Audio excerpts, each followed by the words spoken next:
All right, Jeff. Now, you made a couple of comments earlier this week that had HBCU Twitter in an absolute frenzy. You said that every school in the SWAC is comparing themselves to Jackson State. Now, I guess let's just jump into it. Do you stand on that? Absolutely. I stand on everything I say, man. That's one thing you're gonna learn about me. I don't do too much backtracking. If I'm wrong, I'm wrong. I'll just like own up to it being wrong. But I want to be specific about what I meant. In the clip that kind of took off and had a lot of people in their feelings, it was about football. I'm not talking about academics. I'm not talking about the baseball program. I'm not talking about who got the prettier campus or whose girls look better. I'm talking about football. And when it comes to football, every school is looking at Jackson State. Think about it. They won the SWAC East for the first time in a long time. Then they won the SWAC championship for the first time in a long time. They are the hunted. And not only in that spec, that's just on the field product. But when you add on the field product to valuation in the media accessibility, the marketability, the NIL deals that their players are getting, that is something to look up to. And that's not a bad thing. A lot of people got offended. They're like, oh, you don't know what you're talking about. 2 years can't make that much. 2 years can make that big of a difference. Deion, I would ask you, don't you feel like you're a better man now than you were 2 years ago? I certainly think I'm a better man than I was 2 years ago. Listen, I'll tell you this. One thing about Darian is he's always evolving. He's always evolving. So exactly. I think one thing that's been here is I don't think that who I was 2 years ago should solely define who I am today. Yes, it's part of making me who I am, but just for clarity purposes, you're talking about current branding, correct? Like today in 2022. Absolutely. Absolutely. I can ask here's the thing about HBCU sports. There's podcasts like yourself, myself, different guys on YouTube that have popped up since what? Since the arrival of Deion Sanders. Let's keep it a bean. And who does Deion Sanders coach for? Coach for Jackson State. Now, a lot of people always say, that's Deion's brand and that's not Jackson State's brand. No. That you can't separate the two. They're one and the same because every single time he goes on a Jimmy Fallon, a I Am Athlete, a Dan Patrick show, a Rich Eisen show, or whatever podcast, he goes on all of them. He's the only SWAC coach that goes on all of them, by the way. Don't forget that. On the ESPNs, on the Fox Sports, or whatever. He's the only HBCU coach that goes on all of them. What is he wearing? He's wearing Jackson State. So what does that mean? It means he is Jackson State or he is Jackson State football. And he is quick to always remind you that he is Jackson State football. So when I say they're all trying to be there, I'm not lying. It's the truth. The proof's in the pudding. And then not to mention, he brought in $30 million to the city of Jackson, the actual city of Jackson in Mississippi. Yeah. I don't think any other SWAC school can say the same. Now tell me I'm lying. That's difficult.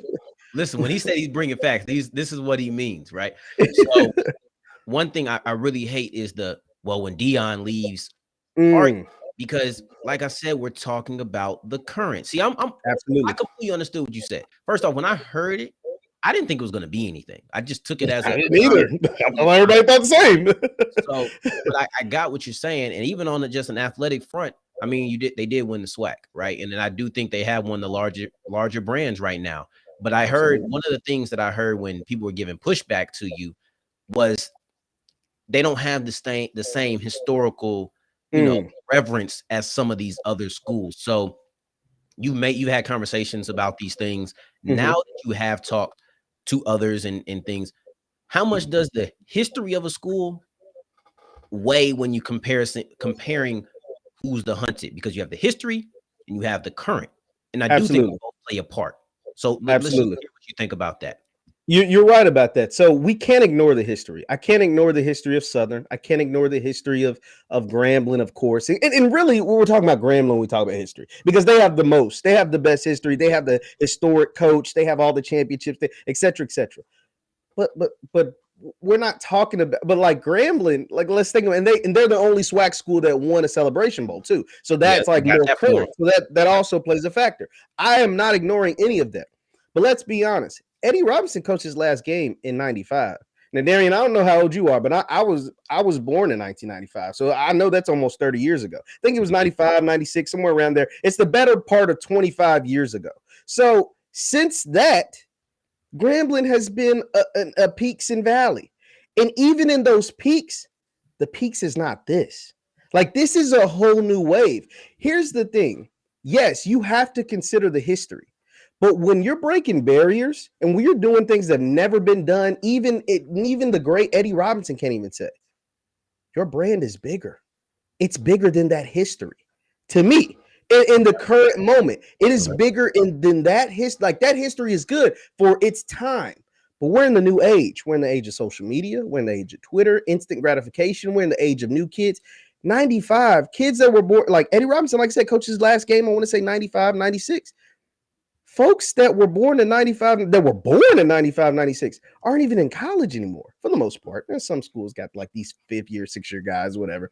But so that means the new recruits, the new people that are paying attention to HBCU football, the new people that have gravitated toward your podcast, my podcast, all these different platforms, they have to go read a history book to read about Eddie Robinson. Or go go Google what happened with Grambling.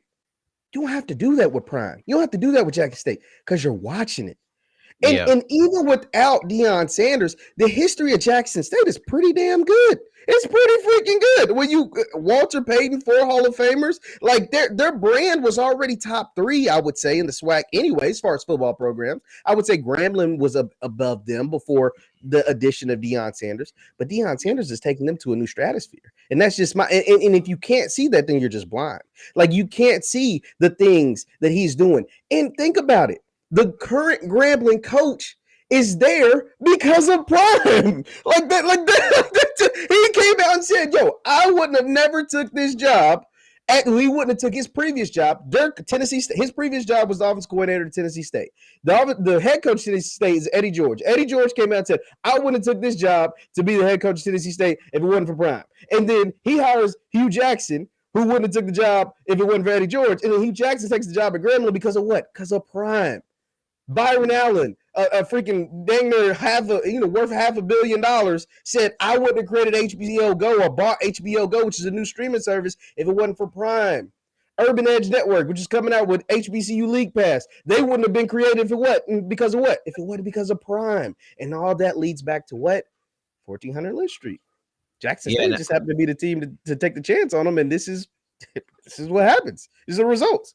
Yeah, and I think just to wrap it up, I think that it needs to be clarified. Like, it's no disrespect to other schools, and it's not to say other schools don't have legacy. It's not even to say that other schools aren't great, because I think FAMU is really building up a squad and really building up a team. So and they can beat them. They can beat Jackson State this fall. Completely can, and I think that's completely needs to be said, because it's just the fact that when you look at everything that Deion Sanders has brought as far as spotlight to the SWAC, I completely get in. It's current.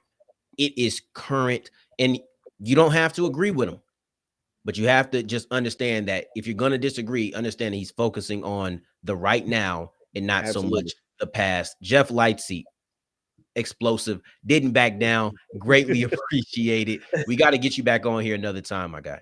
Hey, no doubt, man. I appreciate you having me on, man. Always.